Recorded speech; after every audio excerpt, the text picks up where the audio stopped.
On August 20th, 1910, the entire sky over northern Idaho turned the color of dried blood. Not orange, not red. A deep, bruised purple that swallowed the afternoon sun and made 3 o'clock feel like midnight. Chickens in Wallace, Idaho went to roost. Horses refused to move. Dogs crawled under porches and wouldn't come out. And 78 firefighters trapped on a ridgeline called Storm Creek watched the horizon pulse with light, knowing that something beyond human comprehension was coming for them. What happened over the next 48 hours would burn 3 million acres. It would consume more standing timber than the United States Forest Service would harvest in the next decade. It would kill 85 people, most of them young men whose names you've never heard, whose graves you'll never visit, whose families mourn them in languages from a dozen different countries. And it would reshape how America thinks about fire, forests, and the price we pay for trying to control things that were never meant to be controlled. This is the story of the big blow-up. The 2 days in August when an area the size of Connecticut burned so hot that locomotive wheels melted on their tracks. When entire towns vanished between breakfast and dinner. And when the men sent to fight, it realized they weren't fighting a fire at all. They were standing in the path of something alive, something hungry, yet it's something that would consume everything in front of it regardless of what humans wanted or planned or prayed for. To understand what happened on that mountain, you need to understand what those forests looked like before everything burned. And you need to understand why 10,000 men were scattered across the northern Rockies that summer, armed with nothing but shovels and axes, and the absolute certainty that they could win. The forests of northern Idaho and western Montana in 1910 were unlike anything you'll see today. We're talking about white pine trees that had been growing since before the Constitution was signed. Trees so tall that loggers called them the tall ones with genuine reverence. A single white pine could tower 200 feet into the air with a trunk diameter of 6 feet at the base. You could cut one tree and pull enough lumber to frame an entire house, each with boards left over for the furniture inside. These forests were dense, not in the way a modern managed forest is dense, but in a primeval way that made noon feel like dusk. The canopy was so thick that the forest floor stayed damp year-round in most places. Moss carpeted everything. Ferns grew waist-high in the understory. Fallen logs the size of automobiles lay across slopes like the bones of giants, and slowly rotting back into soil over decades, while nurse trees sprouted from their decomposing backs. Walking through those forests, you'd smell wet earth and cedar and the sweet decay of vegetable matter returning to its origin. You'd hear wind moving through the upper canopy like distant surf. You'd feel the temperature drop 15 degrees the moment you stepped under the trees, as if crossing a threshold into a different world, which, in a sense, you were. But by 1910, those forests were changing. Railroad companies had pushed tracks through the mountains, and wherever the tracks went, loggers followed. Settlers followed the loggers. Mining companies followed the settlers. And everywhere humans went, they left behind slash. Slash is the logging term for the debris that remains after you cut timber. The branches, the treetops, the bark, the chunks of wood too twisted or rotten to mill. All of it left in massive tangles across the forest floor like kindling waiting for a match. And not just small tangles. We're talking about slash piles 20 feet high and 100 feet across. Acres of debris so thick you couldn't walk through it. By the summer of 1910, there were millions of acres of slash scattered across the northern Rockies. The railroad companies had no incentive to clean it up. The logging companies had moved on to the next stand. And the Forest Service, when barely 5 years old, didn't have the resources to clear it even if they'd recognized the danger. Which they didn't. Because that summer, something else was happening that nobody could have predicted. It stopped raining. The winter of 1909 to 1910 had been dry. Not alarmingly so, not in a way that made headlines, but dry. Spring brought almost no moisture. By June, streams that normally ran year-round were reduced to trickles. By July, even the moss on the forest floor had turned brown and crispy. The ferns died back. The underbrush crackled when you walked through it. Old-timers in mining camps said they'd never seen anything like it. They were right.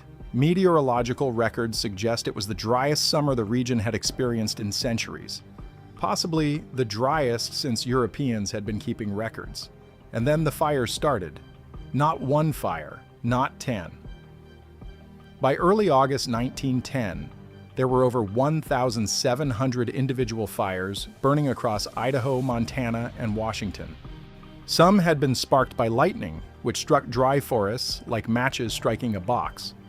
Others had been started by locomotives throwing sparks from their brake shoes onto tinder dry grass along the right-of-way. A few had been set deliberately by settlers clearing land, homesteaders who had burned brush 100 times before and couldn't understand why this time the fire wouldn't stop where they wanted it to. The newly formed United States Forest Service was barely 5 years old. Its founding chief, a man named Gifford Pinchot, had built the agency on a promise that resonated with the progressive spirit of the age. America's forests could be scientifically managed, protected, and made to serve the nation forever. Timber would be harvested sustainably. Watersheds would be preserved. Fire, which destroyed timber and made a mockery of management, would be suppressed with military efficiency. Fire was the enemy of that vision. Fire was chaos. Fire undid in hours what took centuries to build. Fire had to be stopped. So Pinchot's successor, Henry Graves, sent out the call. Fight every fire, everywhere, with everything you have. It didn't matter how remote the fire was or how little it threatened. The policy was absolute. Every fire must be suppressed. The men who answered that call came from everywhere desperation could reach. They were recruited from unemployment lines in Spokane and Butte, from cities where the factories had laid off workers and the streets were full of men looking for any kind of work at all.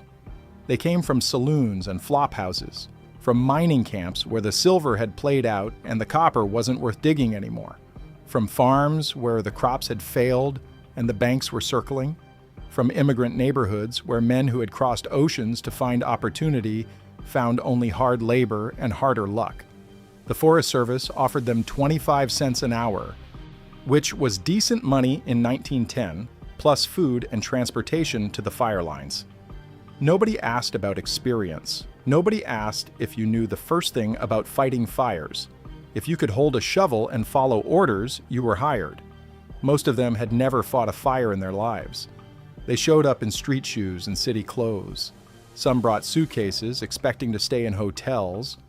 Others brought nothing but what they wore, which was often completely unsuitable for mountain work. The Forest Service handed them shovels, pointed them at the smoke, and told them to dig. These weren't professional firefighters. They were laborers, drifters, immigrants who barely spoke English, and college students looking for summer work before returning to their comfortable lives in the fall. The Forest Service called them the 10,000. By August, there were actually closer to 10,000 men scattered across the northern Rockies, most of them in small crews of 20 or 30, supervised by a single forest ranger who might have only marginally more experience than they did. You have to picture what these crews looked like scattered across the mountains. Small clusters of men in ragged clothes, sleeping on the ground, eating beans from tin plates, and spending their days cutting fire lines through brush that seemed endless.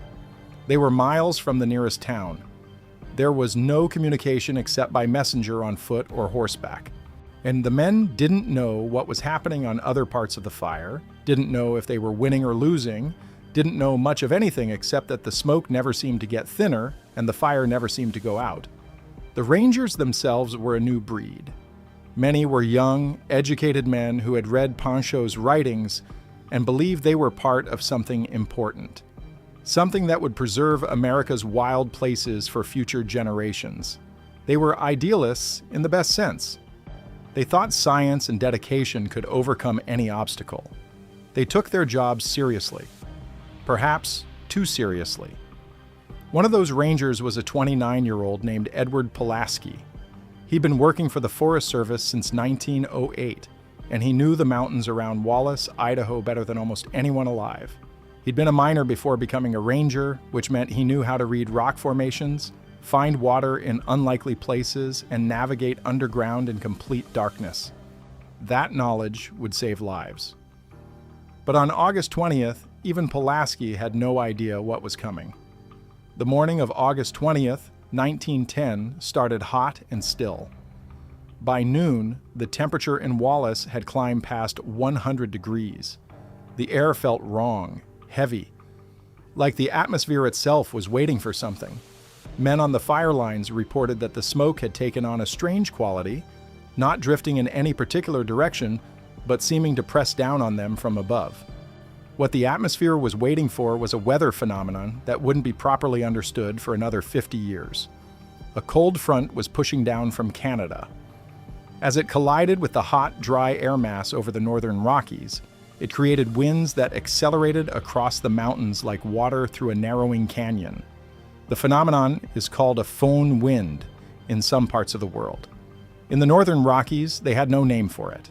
They just knew that by mid-afternoon, the trees were bending like grass in a gale. Gusts hit 70 miles per hour, then 80. Then nobody was measuring anymore because everyone was running. Here's what happens when 70-mile-per-hour winds hit a landscape covered in thousands of small fires and millions of acres of tinder dry slash. Everything ignites at once. The individual fires that had been burning for weeks suddenly merged into a single entity, a wall of flame that stretched for miles in every direction. And this flame didn't just burn forward like a campfire spreading through dry grass. It created its own weather system.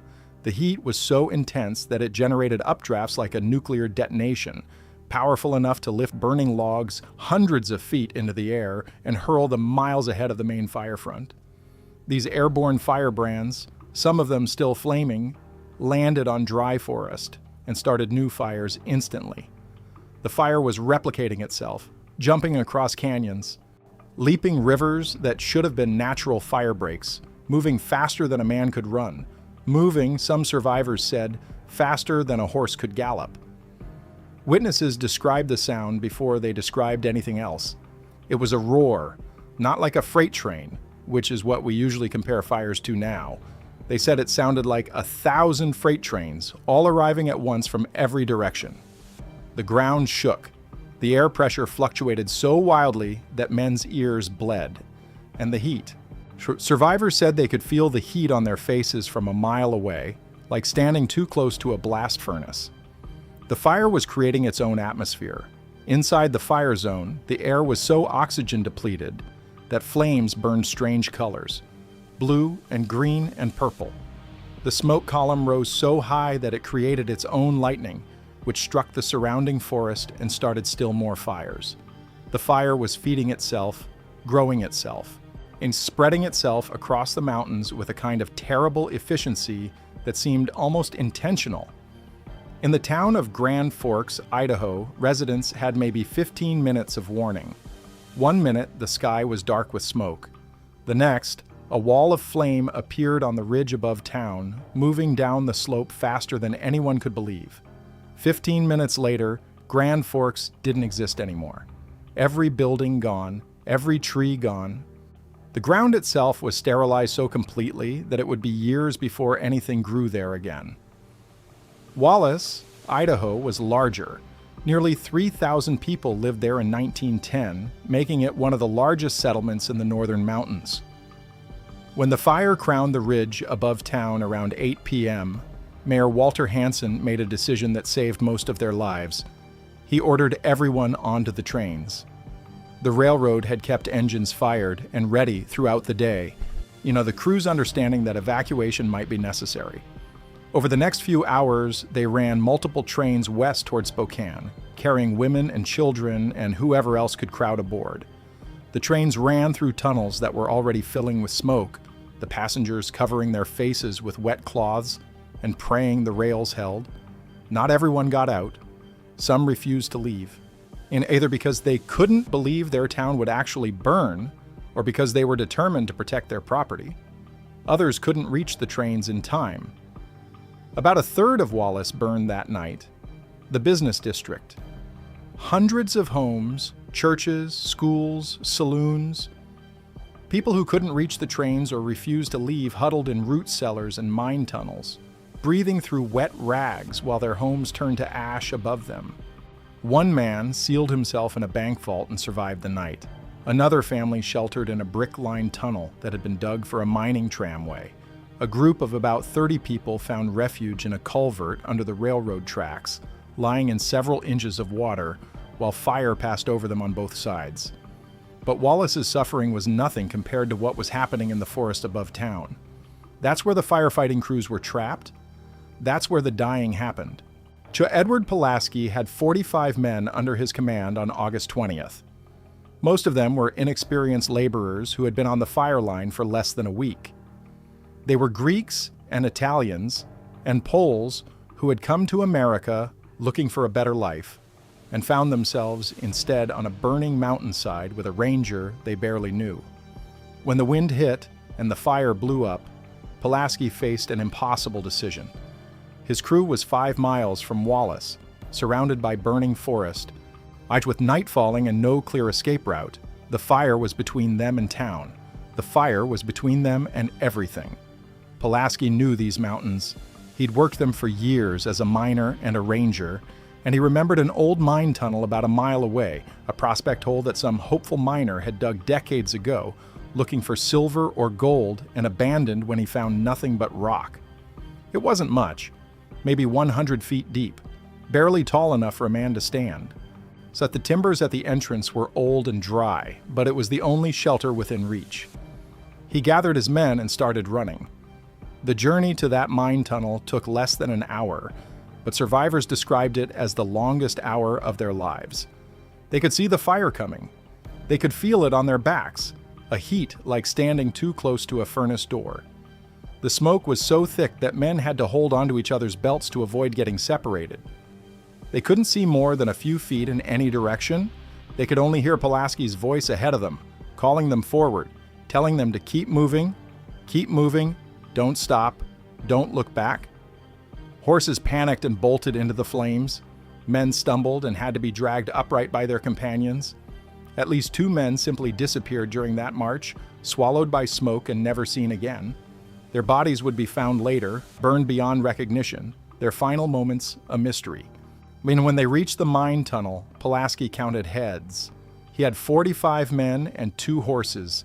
He ordered everyone inside. The tunnel was cramped and dark and terrifying. Men crowded against each other, unable to see, unable to do anything but wait. Outside, the fire roared closer. Inside, the temperature rose until breathing became painful. The timbers at the tunnel entrance began to smolder, adding their own smoke to the choking atmosphere. What followed was 5 hours of something very close to hell. Men at the back of the tunnel, where the air was slightly cooler, could hear the men at the front screaming as the heat became unbearable. Some tried to run back out into the fire, preferring a quick death to slow suffocation. Pulaski stood at the entrance with his pistol drawn, ordering any man who tried to flee back into the tunnel. He wasn't bluffing. He knew that running meant certain death. The only chance was to stay, to endure, to outlast the fire above. At some point during the night, Pulaski collapsed.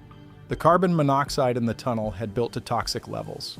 Men were passing out all around him, their lungs unable to extract enough oxygen from the poisoned air. Pulaski fell at the tunnel entrance, his body blocking part of the opening.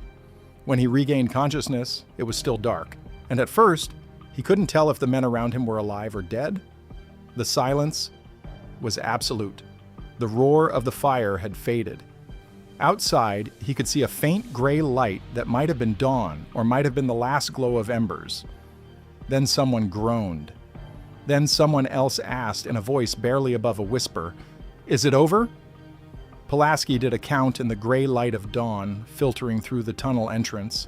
40 of his 45 men were still alive. 5 had died during the night, including one man who had suffocated just feet from the entrance, his face pressed against the dirt floor. Both horses were dead. Their bodies still warm, but their lungs destroyed by the smoke. But 40 men had survived because one ranger knew where to find an abandoned mine tunnel and had the courage to keep them there while the world burned. The Pulaski crew wasn't the only group trapped that night. Across the mountains, dozens of small crews faced the same situation, surrounded by fire with no way out. On a ridge called Storm Creek, a crew of 28 men, led by a ranger named Joe Halm, found themselves completely encircled by flame around 10 p.m. There was no mine tunnel, no cave, no shelter of any kind. Halm ordered his men to lie face down in a rocky creek bed and cover themselves with wet blankets. For 3 hours, they lay there while fire passed over them on both sides, the heat so intense that the blankets began to char. 20 of the 28 survived. The other 8 burned where they lay, their bodies found in the same position they had assumed, hoping the creek would save them. A crew near Setzer Creek wasn't as lucky. 18 men died there, caught in the open with nowhere to hide. Their bodies were found in a rough line, suggesting they had been running when the fire overtook them. Some were so badly burned that identification was impossible. They were buried together in a mass grave, their names inscribed on a simple marker.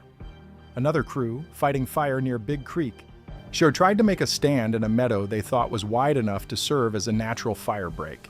It wasn't. The fire jumped the meadow in seconds and killed 11 of them. The survivors were found the next morning, burned and delirious, wandering through the ash, wondering why they were still alive. In total, 78 firefighters died on August 20th and 21st, 1910. Their names are recorded in Forest Service archives, carved into stone monuments in remote locations most Americans will never see. Peter Kinsley, age 23, from Spokane. Oscar Weigert, age 19, from Milwaukee. Will Morris, 24, who had come west to make his fortune and found only fire. Patrick Grogan, 27, an immigrant from Ireland who had survived the crossing only to die on a burning mountainside 10,000 miles from home. John Benson, 31, who left behind a wife and 2 children. James Manley, 20, buried in a mass grave with 17 others because nobody could tell which bones were his. Young men who answered a call for workers and found themselves standing in the path of the largest fire in American history. But the firefighters weren't the only victims. Homesteaders who had refused to evacuate died in their cabins, their bodies found days later in the ashes of what had been their homes. Miners died in camps where they thought the mountains would protect them. A family of 5 died in a root cellar near Avery, Idaho, and suffocated by smoke that seeped through every crack despite their best efforts to seal them. Their names were the Warners, parents and 3 children. The youngest was 4 years old, and there were the survivors who wished they hadn't been. A ranger named Ed Thennan survived by burying himself in a sandy creek bed while fire passed over him. When he emerged at dawn, every inch of exposed skin was burned. His ears were gone. His lips were gone. His eyelids were fused shut. He walked 12 miles to the nearest town, his clothes melted to his body, navigating by sound and feel because he couldn't see. He lived another 40 years with scars that never faded and nightmares that never stopped. A laborer named Patrick Grogan, different from the one who died, survived the Setzer Creek fire by throwing himself into a spring-fed pool, barely large enough to hold him. He stayed submerged to his neck for 4 hours, for occasionally ducking under completely when the heat became unbearable. When he climbed out, the pool was so hot that he couldn't touch the bottom. His skin was a mass of blisters. He was found the next day, still alive, still trying to walk to safety. The fires continued burning into late August, but after the 20th and 21st, the worst was over. The cold front that had brought the killing winds also brought rain. Not much, barely enough to settle the dust, but enough to knock down the flames and give survivors a chance to regroup. What they found when they returned to the burned areas defied description. 3 million acres had burned. That's an area roughly the size of Connecticut. Within that area, the destruction was nearly total. Forests that had stood for centuries were reduced to ash and standing snags, black spears pointing at a sky that was finally clear. The soil itself was sterilized in many places. Baked to a depth of several inches so that seeds couldn't germinate, creek beds that had run clear for generations were choked with debris, logs, and ash, and the bones of animals that had tried to flee and failed. The carcasses of deer, elk, bears, and mountain lions lay everywhere, animals that had tried to outrun the flames and couldn't. Fish had died in streams that became too hot to support life. Birds had fallen from the sky when the heat grew too intense for flight. The silence in the burn zone was absolute because every living thing that could make sound was dead. The economic loss was staggering. 8 billion board feet of timber burned in 2 days. To put that in perspective, the entire United States timber harvest in 1909 was about 44 billion board feet. The big blow-up destroyed roughly 18% of a year's national timber production in 48 hours. The white pines that had taken centuries to grow and the trees that loggers called the tall ones were gone. They would never come back. The forests that eventually replaced them would be different forests, dominated by different species, worth a fraction of what had been lost. For the young Forest Service, the fire was a catastrophe that threatened to destroy everything they had built. Critics in Congress had been arguing that the agency was a waste of money, that forests would manage themselves without government interference, that the whole idea of federal land management was an unconstitutional overreach. Now 85 people were dead and 3 million acres were ash. The Forest Service had promised to protect these lands, and they had failed. But here's where the story takes a turn that would shape American land management for the next century. Instead of admitting that some fires are beyond human control, the Forest Service doubled down. Chief Henry Graves declared that the 1910 fire proved America needed more firefighters, more equipment, more resources devoted to fire suppression. If only they had been better prepared, better organized, better funded, the fire could have been stopped. More men, more tools, more effort, more control. This was almost certainly wrong. Modern fire scientists look at the conditions of August 1910 and conclude that no amount of preparation could have prevented what happened. When winds exceed 70 miles per hour and humidity drops to single digits and millions of acres of fuel are available, fire will burn. Period. The only question is how much and how fast. No amount of men with shovels could have stopped the big blow-up. Nothing humans could build would have made a difference. But the Forest Service didn't see it that way. And in the aftermath of 1910, they established what became known as the 10 a.m. policy. The goal was to control every fire by 10 a.m. the day after it was reported. Every fire. No exceptions. Fire was the enemy, and the enemy would be defeated. For the next 7 decades, this policy guided American fire management. The Forest Service became expert firefighters. They built roads into remote areas specifically to enable fire access. They developed aerial firefighting techniques. They invented new tools and new tactics. They created Smokey Bear and taught generations of American children that only they could prevent forest fires. And they succeeded. By the middle of the 20th century, fire suppression was so effective that many western forests went decades without significant burns. The Forest Service was winning. The fires were being controlled. But here's what nobody understood in 1910, and what took generations to figure out. Western forests evolved with fire. They need fire. And fire clears out brush and returns nutrients to soil. Fire opens up the canopy and allows new growth. Fire kills insects and diseases that would otherwise devastate trees. Fire prevents the accumulation of the kind of heavy fuel loads that turn small blazes into catastrophic infernos. By suppressing every fire for 70 years, the Forest Service created conditions far more dangerous than anything that existed in 1910. The forests of the modern West are packed with fuel. Dead trees killed by bark beetles, fallen branches that in previous centuries would have been cleared by regular burns, dense understory that should never have been allowed to grow. When fires do occur now, they burn hotter and faster than historical fires because there's simply more to burn. The men who died in 1910 died fighting a fire that couldn't be fought. And their deaths led to policies that, a century later, have made Western fires even more destructive. That's the tragic irony of the big blow-up. The fire killed 85 people and burned 3 million acres, and the lesson America took from it was exactly wrong. But there's another way to read this history, a way that honors the men who died without pretending their deaths taught us everything we needed to know.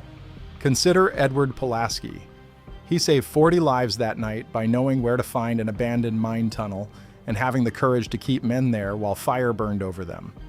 After the fire, he invented a new firefighting tool that combined an axe and an adze for cutting through roots and breaking up soil.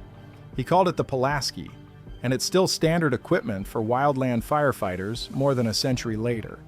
Nobody has come up with anything better for handline construction. Consider the railroad workers who kept the trains running through smoke-filled tunnels to evacuate Wallace. They didn't have to do that. The tracks were private property. The company had no obligation to risk its engines and its crews for civilians. They could have saved themselves and left everyone else to burn. They chose otherwise. They chose to keep the trains running until everyone who wanted to leave had a chance to leave. Consider the firefighters who stayed on the lines even as conditions deteriorated, believing they were doing something that mattered. They were wrong about whether they could control the fire. The fire was beyond control. But they weren't wrong about whether the work mattered. 85 people died in the big blow-up. Without the firefighters, without the evacuations, without the rangers who led their crews to whatever shelter they could find, thousands might have died. The death toll would have been measured not in dozens, but in hundreds, perhaps thousands. The fire of 1910 was a natural disaster on a scale that dwarfs most human catastrophes. The area burned was larger than some states. The heat was so intense that sand fused into glass and iron melted in railroad yards. Nothing built by humans could have stopped it, but humans tried anyway, and some of them succeeded in saving small things. A crew of 45 men huddled in a mine tunnel, a trainload of civilians escaping west through smoke-choked tunnels, a group of rangers lying face down in a creek while flames passed overhead. The forests that burned in 1910 have largely recovered now. So if you hike through the Bitterroot Mountains today, you'll find new growth forests that have been regenerating for over a century. Some of the old white pines survived, fire-scarred but still standing. Their bark blackened and their crowns twisted but somehow still alive. And in certain meadows, if you know where to look, you can still find the outlines of where buildings once stood before the night everything burned. The big blow-up killed more people and burned more timber than any fire in American history before or since. It shaped policy that would govern Western land management for generations. It created legends and controversies that fire scientists still argue about today. But at its core, it was a story about people facing something beyond their control and responding the only way they could. Some ran, some hid, some stood their ground, and fought until they couldn't fight anymore. And when dawn came on August 21st, 1910, the survivors emerged from their shelters and counted who was left. The final count: 85 dead, 78 of them firefighters, 7 civilians, 3 million acres of ash, 8 billion board feet of timber gone, a dozen towns damaged or destroyed, and a lesson learned that would take America 100 years to unlearn.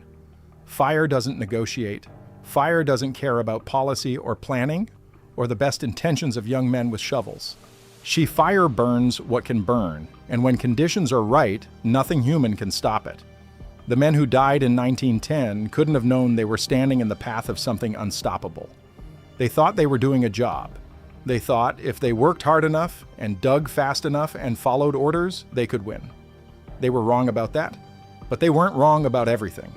They were right that some things are worth trying even when you can't be sure you'll succeed. They were right that showing up matters even when showing up isn't enough. And they were right that there's something noble about standing between fire and the people it threatens, even if you know the fire might win. The big blow-up wasn't a story about human triumph. It was a story about human limitation, about discovering that some forces are simply too large for us to control, no matter how much we want to believe otherwise. That discovery cost 85 lives. It cost 3 million acres of ancient forest. It cost the nation a way of thinking about wilderness that we're still trying to recover. But it also gave us something, a reminder that the world is larger than we are, that our technologies and our policies and our best efforts sometimes aren't enough, and that knowing this, accepting this, might be the beginning of wisdom about how to live on a planet that was never designed for our comfort. The forests of the northern Rockies are burning again. Every summer now brings megafires that rival or exceed the scale of 1910. And every summer, firefighters show up to do what firefighters have always done. They try to hold the line. They're better equipped now, better trained. They have satellites and aircraft and computer models that the Rangers of 1910 couldn't have imagined. They understand fire behavior in ways that Pulaski and his men never could. But they're still standing in the path of something that, under the right conditions, will burn regardless of what humans want. They're still making the same bet those young men made on the morning of August 20th, 1910, that even if you can't stop it, you can slow it down. That even if you can't save everything, you can save something. And sometimes, like Edward Pulaski in that mine tunnel, being in the right place with the right knowledge at the right moment means the difference between 40 men walking out at dawn and 40 men dying in the dark. The big blow-up didn't teach America how to stop forest fires. It couldn't, because some fires can't be stopped. But it taught us what we're capable of when the fire comes anyway. Courage and terror, sacrifice and survival. Decisions made in seconds that determine who lives and who dies. The men buried in those mass graves deserved better than to be forgotten. Their names are Peter Kinsley, Oscar Weigert, Will Morris, Patrick Grogan. Their names are recorded in Ranger Station archives and carved into monuments that most Americans will never see. They went into those mountains because someone told them the fires needed fighting and the pay was 25 cents an hour. They didn't know they were writing a chapter of American history with their lives, but they were. And when you walk through those forests today, a century after the flames passed through, you're walking on ground that men died trying to save. That matters. Not because they succeeded. They didn't. The fire burned everything it was going to burn regardless of what anyone did. It matters because they tried. And because when the fire came, some of them found ways to survive that nobody had taught them. Ways they invented in the moment because the alternative was dying without a fight. The big blow-up lasted 2 days. The forests have had 100 years to grow back. The policies it inspired have mostly been abandoned or radically revised. But the story remains.